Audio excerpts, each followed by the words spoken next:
Welcome to part 2 of our discussion on the properties of water with co-hosts John Suchocki and Marjorie Suchocki. We pick up where we left off from the previous episode. Welcome back. All right, now we've talked about water from the solid phase. Yeah. Then we went to the liquid phase, and we Yes. talked about going from solid to liquid and liquid to solid. Yes. And then we talked about properties of the liquid itself, surface tension and capillary action are the two we talked about. Next up, we're going to talk about the gaseous phase. Yeah. Right? Yeah. Water molecules going from the liquid Right. phase to the gaseous phase. Yeah. At the surface, you'll find water molecules escaping from the liquid phase, transforming into a gaseous phase. Now, you'll recall in a gaseous phase, water molecules are relatively far apart from each other, and they're not sticking to each other at all, and they occupy a lot more volume. In the liquid phase, the water molecules are all together, sticky together, tumbling over one another like a bunch of marbles in a bag. So here's what happens when you have a puddle of water. You ready? Yep. Imagine a puddle of water on a summer day. Yep. You are going to have some of those water molecules escaping from the liquid phase into the air. They do. Yeah. And that's how you'll note how the puddle eventually disappears. Does it make humidity? And it makes the air more humid. Oh. Yeah. The water in the liquid phase, you're going to have water molecules that can escape to the gaseous phase. Oh, well, that's interesting. Now, here's my question for you. Okay. You ready? Okay. Of all those water molecules in the liquid phase, which ones are the ones most likely to escape into the gaseous phase? Well, I would think it would be the ones on the surface. Okay, the ones on the But surface. it's probably wrong. No, that's it. Yeah, one, you got to be at the surface. What's another? When we talk about which molecules are going to do this? What do you mean, which molecules? Do you imagine all the molecules are moving at the same speed? Well, they're all tumbling over each other like marbles. They are, but get this. Here's some new information for you. Okay. Some are tumbling faster than others. Not all water molecules are moving at the same speed. Why not? There's a distribution. Is the distribution based on the temperature or something else? The higher the temperature, the higher the average speed. Yes. So when we talk about temperature, it's the average speed of your molecules. Some are moving really fast. Mm-hmm. Some are moving really slow. Most of them are moving about like this.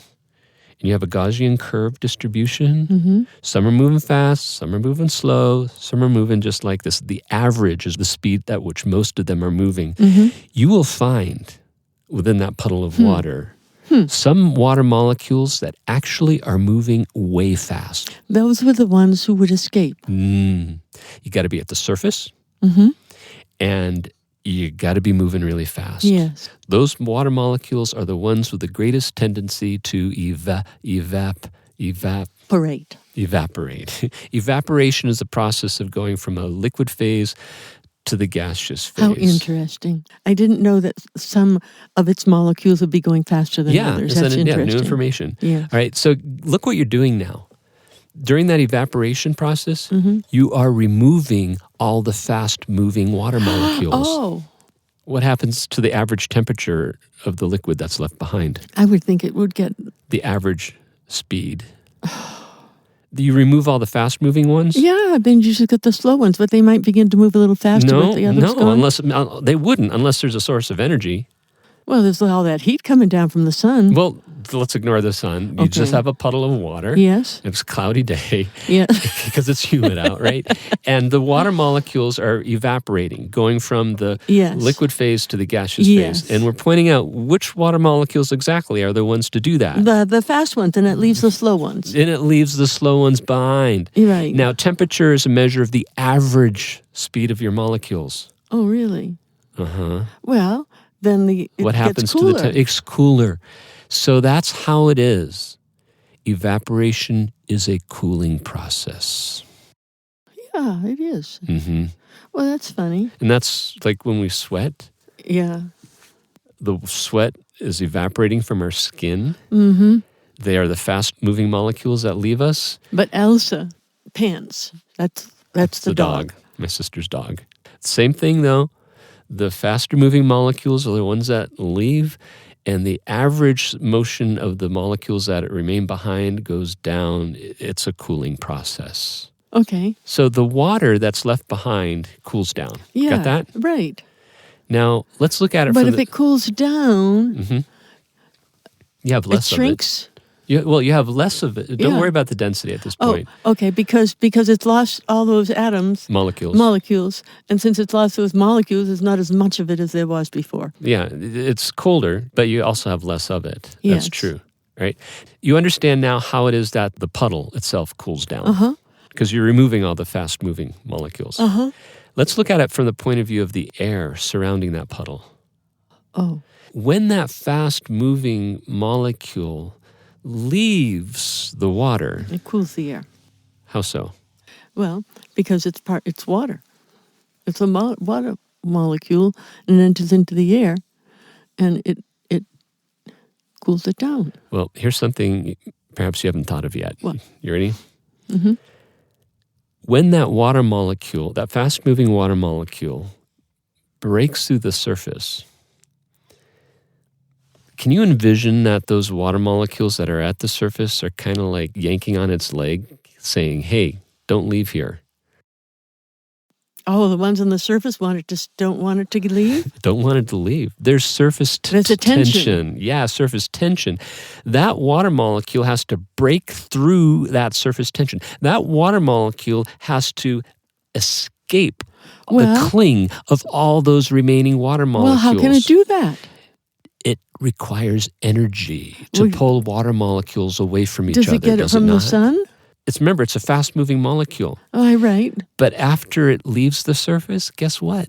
Oh, it slows down? It's slowed down because it lost some of its kinetic energy. It did. To overcome. To get through. To get through. Yeah. Yeah, it's a barrier. Oh, yeah, of course. Yeah. So you're now a slower-moving water molecule. Yeah. And that means lower temperature. Yeah. So that's how it is the air above. Evaporation cools it. Evaporation cools no matter how you look at it. Yeah. From the point of view of the liquid that remains behind, it cools down. From the point of view of the air above it, it cools down. There you go. It does. And so when you sweat, it cools you down. So why does a canteen often have a cloth around it? It insulates it. Yeah. Fooled you. Okay, it does. What happens in insulation is what you want to ask. No, it's insulated. But what about if you get that cloth wet? If you get the cloth wet, it works even better. Because as the cloth is wet, it begins to evaporate, and as it evaporates, it cools down everything, the water inside including the metal is cooled, and the cooling metal cools the water. Excellent. Yes, that was an easy one. All right.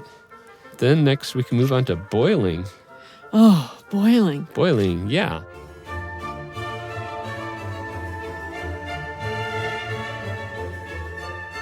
Define evaporation, Mom. Oh, evaporation is when it moves from one state to another.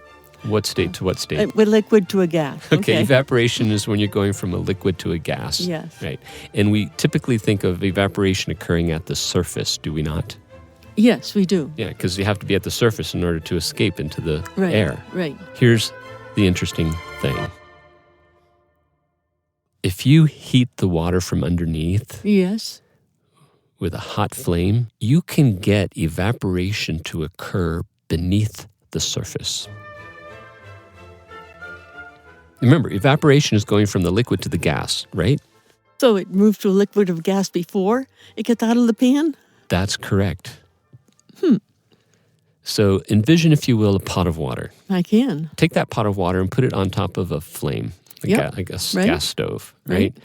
Imagine what it's like to be one of those water molecules down close to the bottom of the pan. Oh, you'd have to go faster and faster to get away from that heat. Well, you're moving faster and faster because of the heat. Yes, right. Right?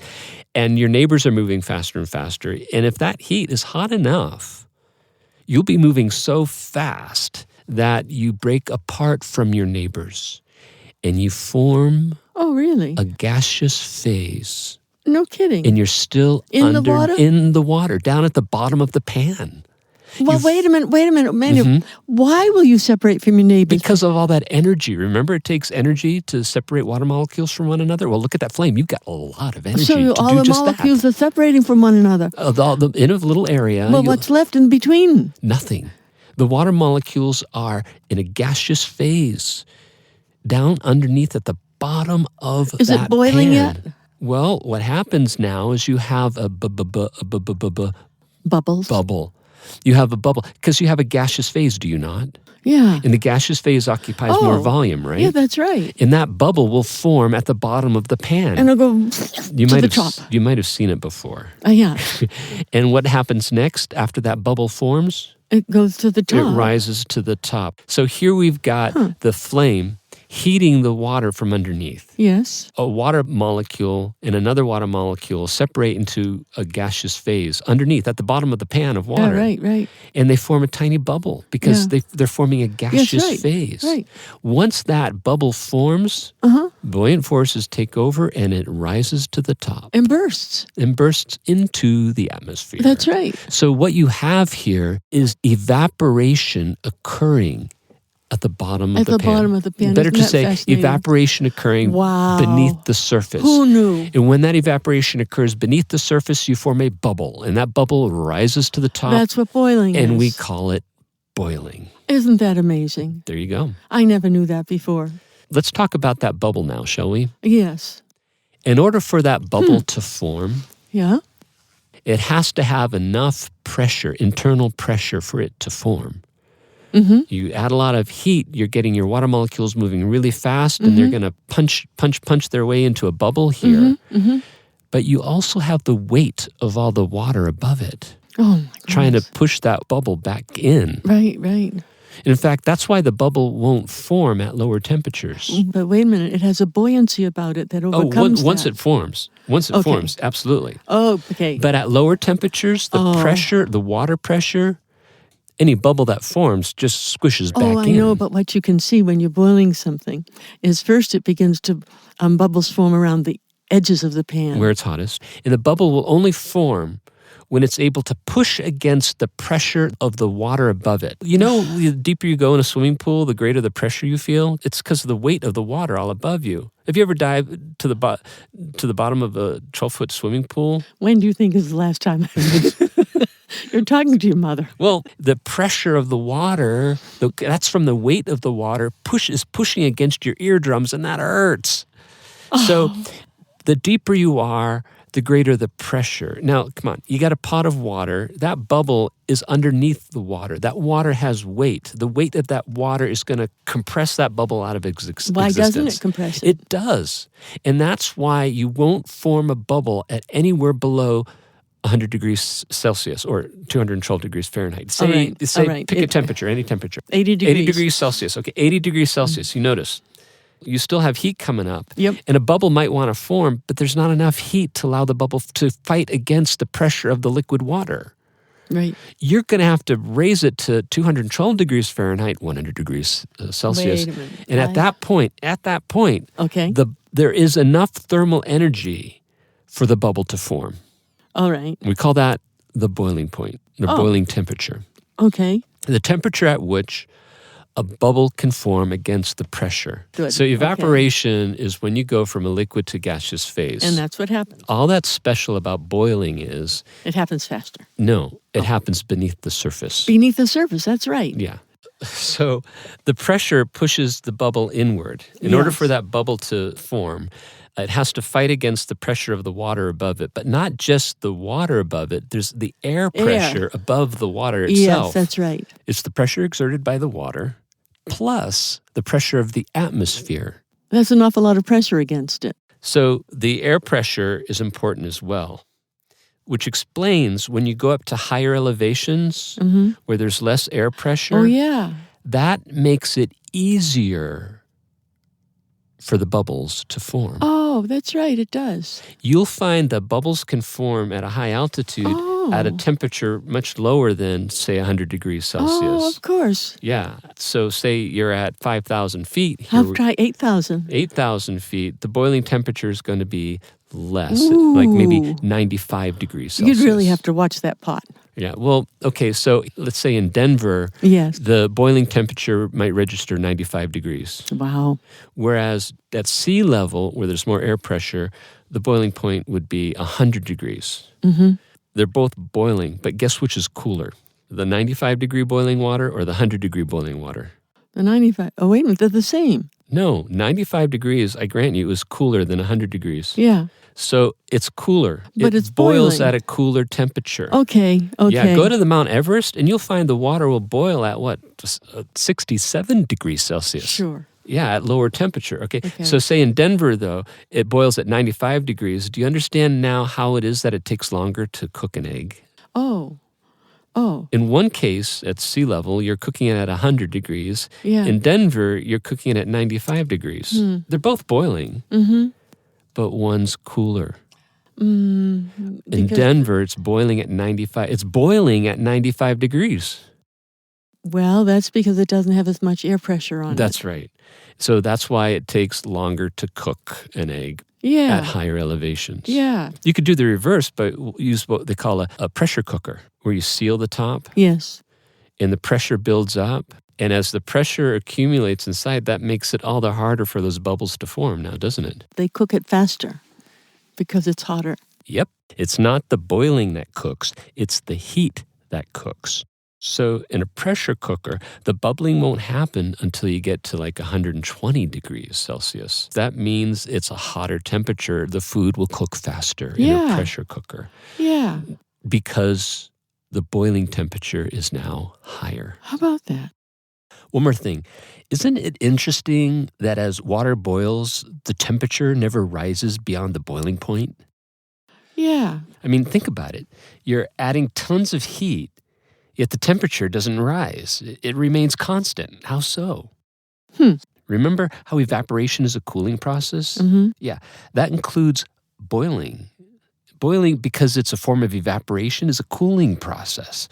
You might be heating the water from below, but the boiling itself cools it right back down. Oh. Yeah, while boiling, the rate at which the water heats up, it's equal to the rate at which it cools down. So the temperature, while boiling, remains constant. And we call that constant temperature the boiling point. That's wonderful.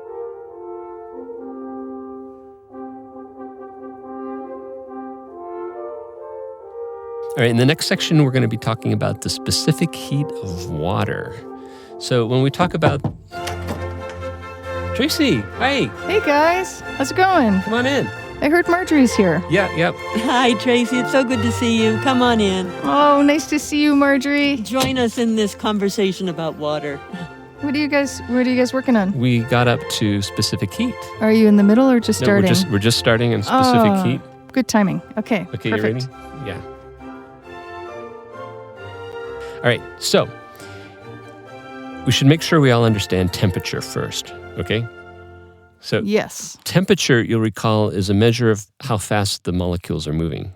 Like kinetic energy? Kinetic energy. Kinetic means motion, and temperature is a measure of the average kinetic energy. Some are moving a little slower, some are moving a little faster, but the average speed of all those molecules is really what temperature is. And how do you raise the temperature of something, Mom? You usually apply heat. Yeah, heat. So heat is what you apply to increase the temperature. Got that? Yes. Now, consider you have an empty iron skillet on the stove. Okay. You got an iron skillet on the stove. And we're going to put the stove on high. Okay. You're going to So heat it's up an empty pan? An empty pan. Nothing in the pan. Okay, wait. Why an iron skillet? We want to simplify it so we have just iron atoms in there. Without anything in the skillet, we're going to put it on the flame. What's going to happen to the average speed of those iron atoms? They're going to speed up. Yeah, and it gets hotter. Pretty soon, you're not going to want to touch that skillet, correct? Exactly. The temperature rises pretty quickly. Yeah. Now, there's a different scenario when we talk about water. Now, let's take a large pot of water, liquid water. We want to make some spaghetti. So we have a big pot of water, and we put that on the stove. And I would grant you that that water would be just as heavy as the iron skillet. Now, take that water and put it on the stove. How long does it take to heat up? What do you think, Marjorie? Maybe 10 minutes. Yeah, it takes a while. Yeah, it takes a while to heat up. How come it takes so long to heat up the water, yet the iron heats up so fast? And it's the same stove, the same stovetop, with the same flame. Why does it take so much longer for the water? Anybody? Does this have anything to do with the stickiness we were talking about last time? Yep, the stickiness. Now, as you add the heat to the water, yeah, some of that heat is going to making the water molecules move faster. This is true. But there's something else that's going on with your water molecules. The water molecules are connected to each other by that dipole-dipole attraction, right? Right. And as you add the heat, a lot of that heat energy is not going to making them all move faster. All it's doing is going in there to separate them. You mean to separate them and take apart that dipole-dipole interaction? Yes. That's a pretty strong interaction. It's that a must strong take interaction. A lot of energy. It takes energy to do that. Think about two magnets. If you wanted two magnets to be pulled apart, you recognize it would take energy to do that? Yeah. Yeah. Same thing with the two water molecules. If you wanted to pull those two water molecules apart from each other, that's going to take energy to do that. And as you heat up the water, that's exactly what's happening down there in the molecular level. As the water gets hotter and hotter, there are fewer and fewer dipole-dipoles. You're breaking them apart. That takes energy. Okay, cool. So it takes so long to heat up the water because a lot of that energy is not making the water molecules move faster. Rather, it's going in there to help separate the water molecules from each other. Can you describe this with our fists? Okay, so you have two fists. Each fist represents a water molecule, right? Now, put your fists together. And your fists, there you go. Your fists are together, represents two water molecules that are stuck together. And Right? they're vibrating. And then, yeah, they're vibrating a bit too. Let's add that. Now what we're going to do is we're going to add some heat. And the heat is going to make them move faster, right? Right, but they have a dipole-dipole interaction, so they have to stay close together. They're still stuck together. Right? Okay. But you get to a point where suddenly they break apart from each other. And as soon as they do, they relax. They relax. I should think they would be nervous. Well, they lost part of themselves. Yeah, they've lost part of themselves. Why did No, that they lost relax? their No, they didn't. they didn't lose part of themselves. They lost their companion. Precisely. Okay. Yeah. That's significant. What's happened is the energy, that kinetic energy, has transformed into potential energy. You now have those two water molecules apart from each other. Do the reverse. Bring them together. Notice they accelerate toward each other, course don't they they? would. They go like Yeah. that. Yeah. So as they accelerate toward each other, they speed up. Get that? They speed up as they come toward each other. Do the reverse. They'll slow down as you separate them. It is like magnets, huh? Yes. In magnets, you have a magnetic force, North Pole, South Pole. But with these dipoles, molecular dipoles, you have positive on that side. It's slightly negative on that side. It's more of an electrical force. But the idea is the same. If you want to pull two magnets apart, it takes energy to do that. And after that separation, you'll find calm. Why? Because if they're coming together means they move faster, then they're coming apart means they'll be moving slower. Think of it this way. They'll be exhausted after overcoming the force that otherwise holds them together. So the energy that you're putting in to warm up the water, a lot of it's going to pulling water molecules away from each other, which, get this, causes them to slow down. And then if they slow down after, then the average kinetic energy isn't that much higher. Yeah. And what's happened is the energy that you're putting in is going into greater potential energy. Back with the iron, it's all going into greater kinetic energy, eh? But with the water, the heat, a big chunk of the heat that you're putting in there is going into not kinetic energy, but increased potential energy. What do you mean potential energy? Potential energy, as we learn from physics, is the energy of position. Take a rock and put it up on a ladder. By virtue of its position, it has the potential to fall down to the ground. So you have two types of energy of position, which is potential. And you look at that rock up on the ladder and you go, wow, that would really hurt if it hit my head, if it fell down. It has the potential to do something. versus kinetic energy, which is the energy of motion. You look at a car speeding down the highway, you say, well, that could really hurt me if it hit me. Kinetic energy is the energy of motion. Potential energy is the energy of position. So when you separate two water molecules, look, you've changed their position relative to each other. So the heat is going to increasing the potential energy of the whole system. That's something really cool about water. It takes forever to heat it up. That's cool. That's hot. And you know, it takes a long time to heat up a pot of water. Let's look at the reverse. You know, it takes a long time for the pot of water to cool down. Yeah. Now consider, as it cools down, water molecules slow down. That's going to permit them to come back together to form dipole-dipoles.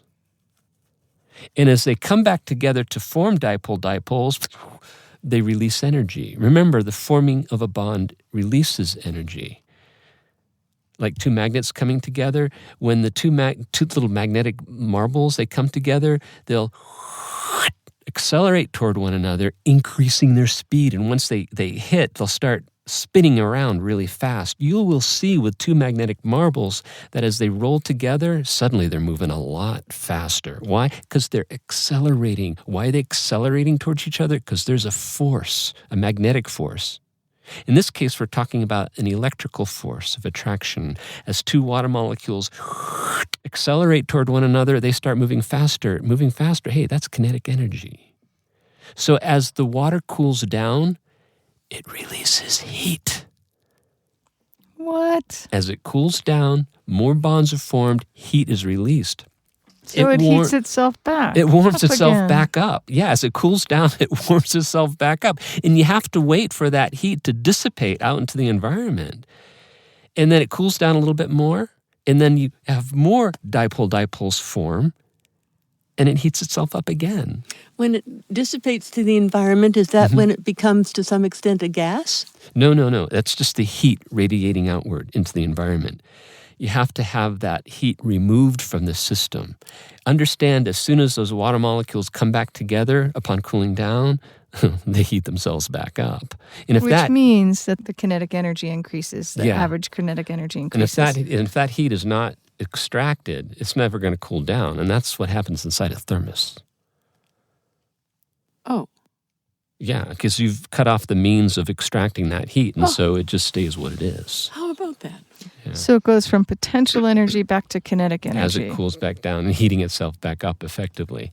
So it's a very special property of water to have such a relatively high heat capacity, we call it. The technical term is specific heat. I actually prefer the term heat capacity.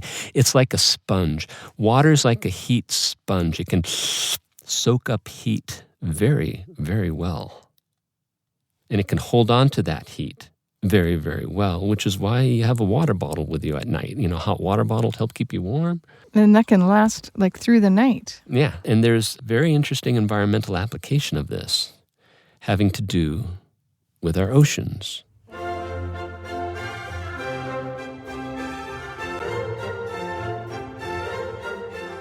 Oh, I might mention the sand at night at a beach, you'll find, is really cold in the nighttime. The sand can't hold on to heat very well. It releases the heat right away. At nighttime, after a sunny day on the beach, at nighttime the sand feels pretty darn cold. Put your feet in the water, you'll feel the water feels relatively warm. The water does not change its temperature very easily. And if you look at the planet on a grand scale, we talk about global warming due to greenhouse gases. 90% of the heat, of the added heat to our planet, is not to our atmosphere. It's to our oceans. The temperature of our oceans has been increasing. There's a lot of focus on the atmospheric temperature. Yeah, that's important for sure. But what's key is understanding that most of that added heat to our planet is going to our oceans. We can thank our oceans big time for being there. They moderate the temperature because they can absorb the heat so well, the temperature doesn't go up, right? And if you live in a place like Iceland or an island place like Hawaii, you'll find that the temperature variations from day to night are not that much. Why? Because the water is moderating the temperature, right? Actually, you can even find that in temperate areas like Halifax, in maritime areas. Right. It'll be cooler than it is in Hawaii, but you'll find the temperature variations are not that great, as opposed to a place like the middle of a continent, like Kansas. Or like Boulder. Boulder, where you're going to have great variations in temperature. You don't have the water around you to moderate those temperature changes. But when it comes to climate change, it's important we recognize that the added heat to our planet is primarily going to our oceans, and a couple consequences of that. Can you think of some? Fish who need a cooler water will have problems and have to travel to find a place that is cooler. But is there a place that's cooler? The fish would have to migrate to more polar climates. That's but right. We're seeing the coral reefs actually have issue with the rise in temperature, and they can't just get up and move. Yeah. No, so they die. So there's an impact on the biosphere within the hydrosphere. What if the water changes and starts cooling off again? Would they come back? But remember, water takes a long time to change its temperature. It really does. Oh, my. Okay, so an effect on the aquatic organisms, that's one. Got another one? When you're adding heat to the oceans, what happens to the volume of water when you warm it up? It increases. The volume increases. It expands. It expands. So as you warm up the oceans, you're going to have an expansion of the water, which would lead to flooding. Higher sea levels. Rising sea levels. Yeah, and flooding along coastal areas. That's for sure. And I thought it was because glaciers were melting and just increasing the amount of water, and that's what made for... That's true also. But the increase in sea level simply due to the expansion of the warmer water is also significant as well. So it's twofold. Twofold, for sure. First, understand that water, it takes a long time to heat up. Okay. That is to say that you can add a lot of heat to it and the temperature's not going to go up very well. If it weren't for our oceans, our global temperatures would be way, way higher right now. So if the ocean is getting heated up, the heat is going to separating the water molecules. The energy is going to separating the water molecules, and that's how the oceans are able to hold on to that heat. So that's what the expansion is. No, it holds on to that heat. The heat's going in, and the temperature will slowly rise. It will slowly rise, thank goodness. But it will rise. And as it rises, so you will find an increase in its volume just by thermal expansion. Let me ask you this. As the glaciers melt and more water is added to the ocean, does that change how long it's going to take for them to get too warm for the planet's So good? the melting glaciers would have a cooling effect now. Yes. Wouldn't they? Yes, I would think. Yeah. But don't forget, glaciers are fresh water. So the melting of a glacier also means dumping a bunch of fresh water into the oceans. Mm-hmm. And a most significant issue with that is the potential for disturbing ocean currents, such as the Gulf Stream. Okay. And mess with the direction of ocean currents. And, well, ouch, that's yet another climate change agent. Oh. But do consider a place like Greenland. There's just so much land-bound ice. Melt just Greenland alone, and sea levels go up by 5 to 7 meters. That's just the math. If Greenland melted, then you'd also expect some melting of the Antarctic ice sheet too, right? Melt all of Antarctica, though that's not likely anytime soon with current models. But if it did melt all of Antarctica, sea levels go up by another 60 meters. That's about 200 feet. Wow, that's a lot. I'll say. That's the potential danger we're facing. We're talking planetary scales. Yeah, and 50% of the world's population lives along the coastal areas. And how fast is it melting? Is it going to... We don't know. We don't know whether it's going to accelerate or stabilize? Well, no, it's definitely melting. But the question is, how fast is it melting? And are there feedback loops to make it melt even faster? Have we reached a point of no return? Okay, let's go back to specific heat. Okay. just because There's one more effect that needs to be mentioned here. If it takes a long time for a pot of water to cool down, it's going to take a longer time for an ocean to cool down. Yeah, so it's nothing that's going to change overnight. It's been well over a century that we humans have been having this impact, this collective impact. Say it takes 100 years for it to warm up by 1 or 2 degrees. It's going to take 100 years for it to cool down by 1 or 2 degrees. Oh, dear. It's here to stay relative to our lifespans. Yeah. Heat capacity or specific heat is a very important subject, not just in terms of why does it take so long for a pot of water to heat up. It also has very important implications when it comes to climate change and global warming.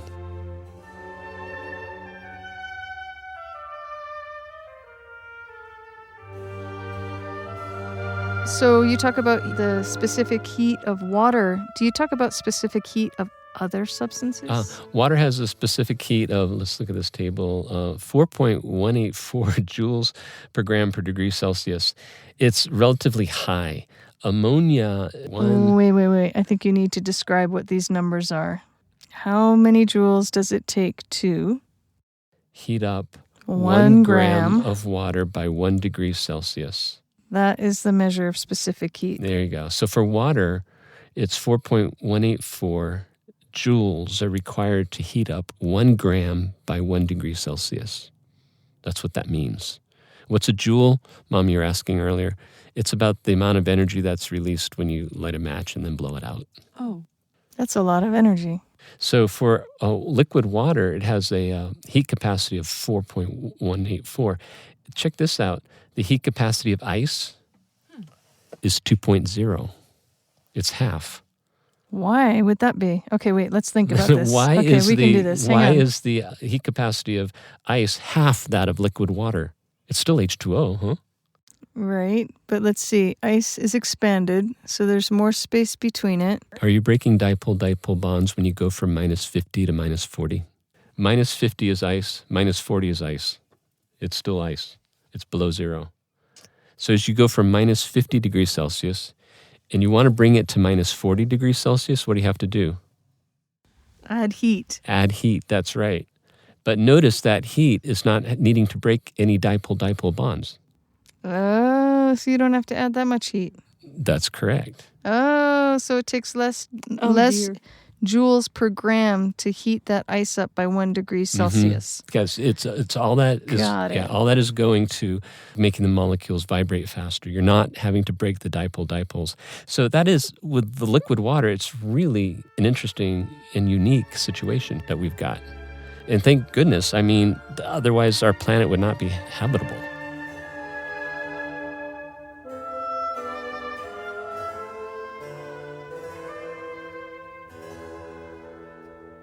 There's this one last section. A phase change requires the input or output of energy. Just wrap that up really quickly here. It takes energy to increase the temperature of water. But when you want to go from solid water to liquid water, you're having to do this phase transformation, and that is doing nothing but breaking apart the dipole-dipole bonds, and it does nothing to increase the kinetic energy. So it takes energy to change the phase, but the temperature doesn't ever go up. So you add heat to ice at 0 degrees, it'll melt, and it will still be 0 degrees. Huh. So in what situation can you add heat and the temperature doesn't rise? When you have ice. To liquid. Yeah. And the same thing goes on when you try to go from a liquid to the gas. All the energy you're adding to the 100-degree liquid water goes to transforming it into 100-degree gaseous water. They're both at 100 degrees.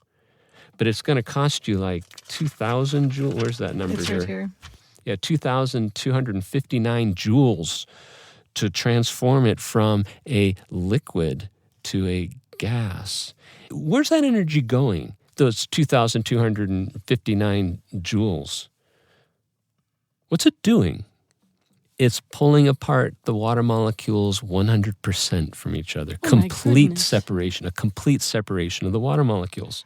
We talked about this quite a bit when we're talking about liquid water, that you're breaking the interactions. But when you get to transforming from a liquid water to gaseous water, you are breaking those interactions completely. Not the covalent bonds within a water molecule, but the dipole-dipole interactions between molecules. Can they ever reverse the process? Yeah. And when you take gaseous water and let it cool down, bam, a lot of heat comes out. Now, if you had your choice of getting scalded by 100-degree liquid water or 100-degree gaseous water, what would you pick? Why would there be a difference? They're both 100 degrees, right? Yes. Well, when that gaseous water condenses, tons of energy are released. And that explains hurricanes. Oh. Because over warm tropical waters, you have water in the vapor phase. The water molecules come together and release a lot of energy. It warms things up. Get a storm system that can develop around that. The driving force of any hurricane is the condensation of water. Going from a gaseous phase to a liquid phase is called, condensation. When condensation happens, you have the formation of the connections between your water molecules. You're going from where they're far apart in a gas to where they're together in a liquid. They're forming the dipole-dipole interactions, and a lot of energy is released.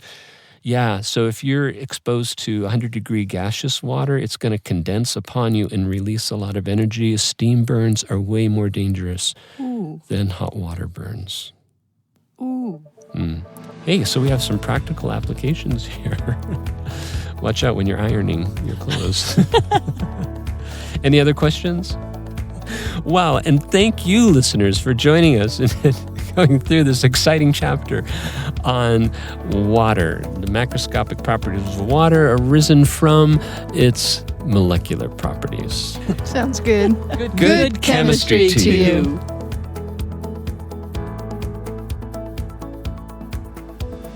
No. Why would you put water in the iron skillet if it heats up faster? You take it out of the pot and put it in the... What are we here? Our theme music by Zach Jeffrey. Musical flourishes by George Friedrich Handel. Selections from his Water Music Suite in F major. Our thanks to Marjorie Hewitt Suchocki, Emeritus Professor and Dean of the Claremont School of Theology. Production assistance from Greg Simmons and CPro Music. For show notes and more, please visit conceptualscience.com. A note of appreciation to all instructors using Conceptual Academy. Thank you for your support. And to the hardworking student, our thanks to you as well for your learning efforts, which we see as the path to making this world a better place. There's a bigger picture. That's good chemistry. Good chemistry to you.